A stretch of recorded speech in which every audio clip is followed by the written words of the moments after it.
Alright everybody, welcome back to the channel. I'd like to say first and foremost that thank you for everyone that gave me support and feedback on my first video that I posted a couple of days ago. I made a few adjustments to my microphone placement within my helmet, so hopefully my audio is a little bit better. And secondly, I'd like to say happy St. Patrick's Day to everybody out there. If you're watching this on the day of upload, it is St. Patrick's Day today. So I'm gonna actually head to a little spot where a little watering hole. I don't really drink, but my father-in-law usually hangs out at this little place, so I figured we'd take a little stroll through there and see if there's any festivities happening, and maybe hop off the bike and grab a quick photo by the water. So today I'd like to talk about why I chose this Indian FTR over any other bike that I could have chosen. So previously to this bike, I owned a 2016 Harley Davidson Road King. And before that bike, I had not ridden really for probably 6 or 7 years. I had a Sportster, Harley Sportster in there that I only really had for a couple of months, and that bike just was not for me. I ended up trading that in on a car. But I had a Harley Road King. But previous to that, I used to have a Yamaha R6, an 01 R6. Then I had an 06 GSXR 600. Then I had an 06 Honda VFR 800. That was the one I had the longest. I had that for about 4 or 5 years. That was probably my favorite bike until I got this one. Had a nice upright sitting position, still had the sport bike look, still handled really good. And it had the option to put hard bags on. I never actually did that. So then I had my father-in-law at the time had a Harley Road King, and he had nothing but good things to always say about that bike. So when I started on the venture trying to find a bike again, I said, well, let me see what I can find for a touring bike. And sure enough, they had a Harley Road King in the same color that he had. I believe he had an 01 Road King. Mine was a 16, and they still looked the same, even though they were visually the same. There was a lot more improvements. I had that was the last year, the 103 twin cam engine on that. And at the time I lived in Jacksonville, Florida, and it was like, all right, no big deal. And it was all flat roads, so I figured I don't really need a sport bike. It's all kind of flat roads there anyway. And don't get me wrong, I loved that bike. I'm gonna say I didn't love it. I really liked that bike. Then I moved here to North Carolina, and within a few months of moving here, my father-in-law and I went on a road trip to the mountains up by Asheville, and we went and hit the tail of the dragon and all that. And that was the most nerve-wracking experience I've ever had on a motorcycle in my life. And right away I knew, and especially on a road trip, you're on the road and your mind's running a lot. I was like, man, I really want a bike I can have a little bit more fun on. So that's why I started looking, and I came across naked bikes, and I was like, you know what? Naked bike seems like a perfect balance between a sport bike and an upright position. You know, I am a little bit older now, so the whole full-fledged crotch rocket thing wasn't gonna really work for me. So I looked at a few other options, and at the time what I owed on the bike was still, I would have still been upside down if I sold the bike, even if I sold it outright, never mind trading it in. So in the meantime, I found a used TL1000. It was a TL1000S, so it wasn't the full R version, but it still had a V-twin, 120 horsepower. It still leaned over the gas tank sport bike, and it was a 97. First year they made it, and tell you what, it ran, but it just had problems, and I got tired real quick of tearing stuff apart every time I took it out for a ride. But what it made me realize is I gotta get a quicker bike. So that was in the winter of last year. I kept the Road King for another, a whole nother year after that, and then when the values of the Road King started to go up, I was like, all right, the private sell value was, or the trade-in value was what I owed at that point. So I started looking around, and I could have got MT-09 for, you know, $8,900. I could have got an MT-10 for about the price of this. You know, I looked at the KTMs, but the thing is I did want to still be able to tour on the bike. You know, I still wanted to take long trips, and this has options for a bag on the side, a tail, a rack in the back, and I was like, all right, this looks like that's going to be the bike. I started doing research, and then the 2022s came out, and it had the sport bike size 17-inch tires, 16 or 17, one or the other. And it was the normal sport bike size tires with the 180 out back and the 120 out front. And I knew right away that was going to be the bike. So I reached out to my father-in-law at the time. He had an 06 Ultra Classic. I said, hey, you want to upgrade your bike? He said, well, what do you want? What do you want to do? I said, well, I got, you know, you want the 16 Road King. And he started researching the price and what have you. And basically he offered me my payoff of the bike, which was a fair deal. And I was able to get rid of that Road King. And we actually drove the Road King to his house, did all the paperwork, and then we had to drive up to Fayetteville, North Carolina, Baker American Sports, where I got this bike.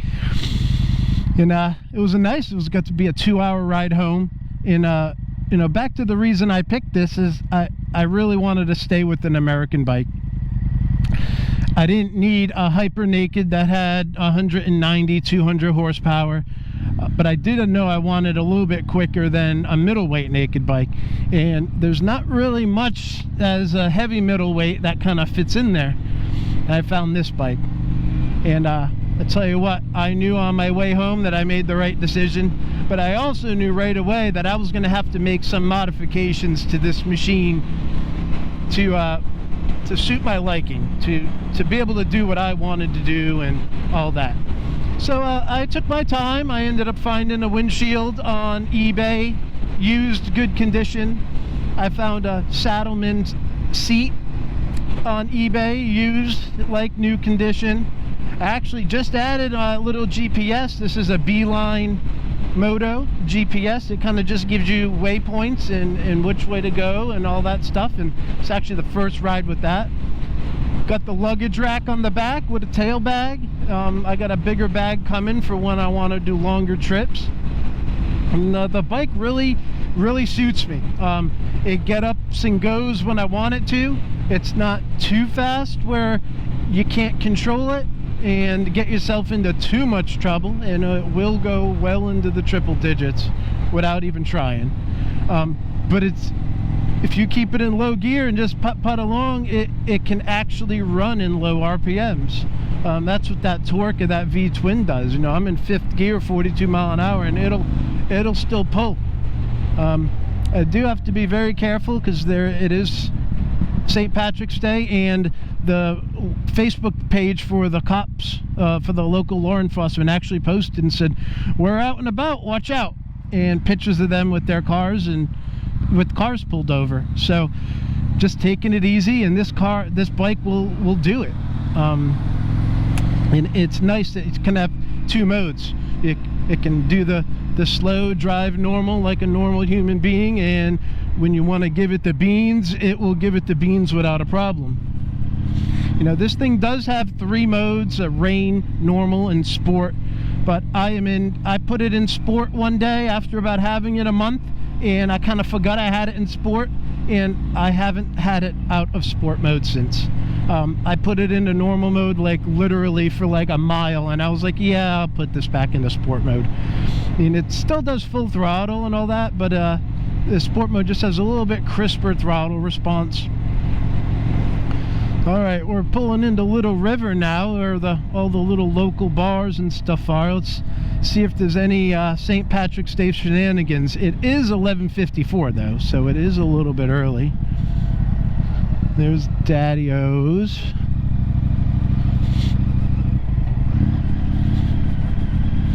And Down here at the end is the pilot house. This is my father-in-law's spot. He likes to come and frequent.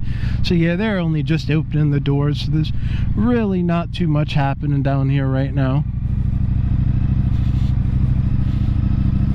Let's see if we can find a spot to park the bike and maybe get a picture. The casino boat. They have a casino boat here you can get on, and takes you off site, and you can go gamble and all that kind of fun stuff.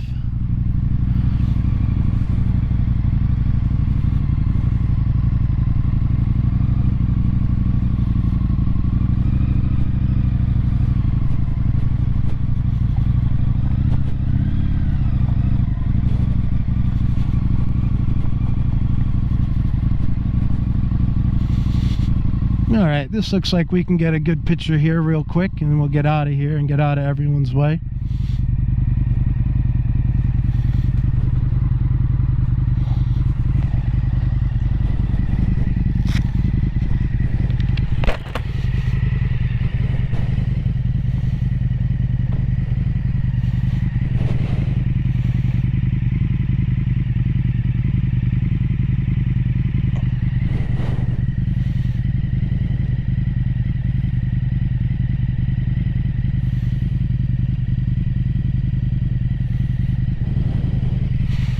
Alright, perfect.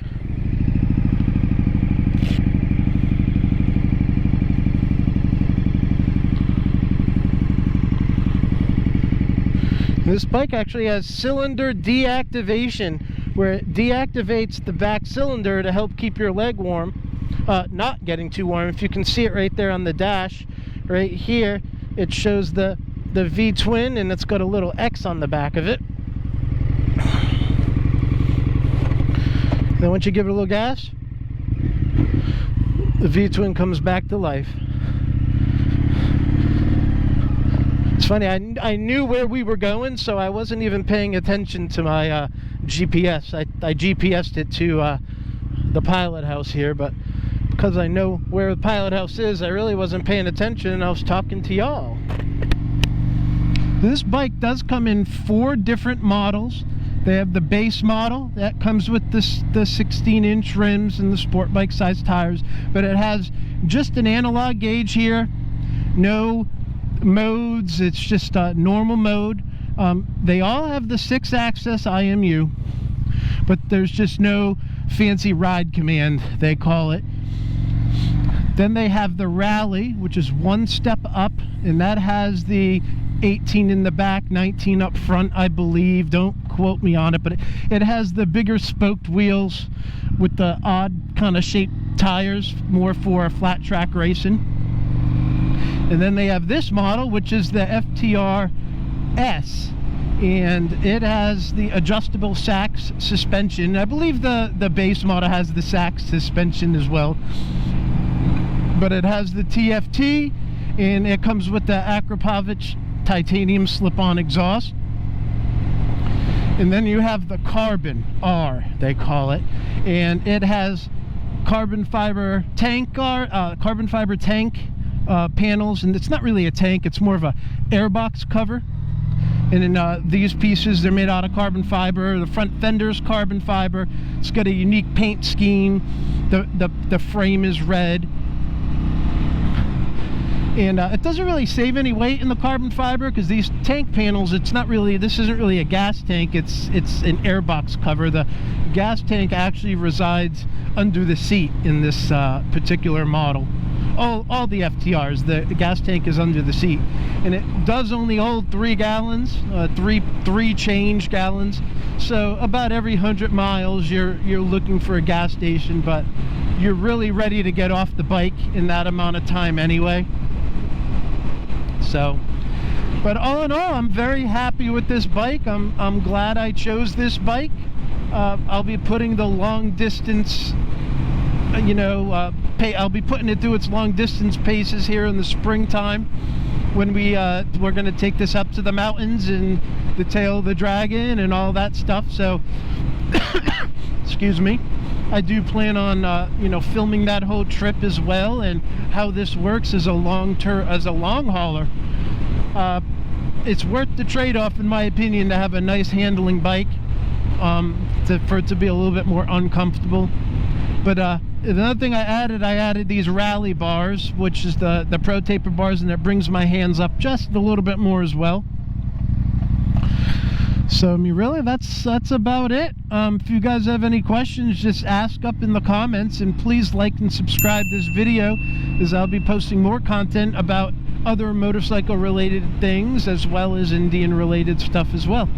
All right, guys, thank you very much.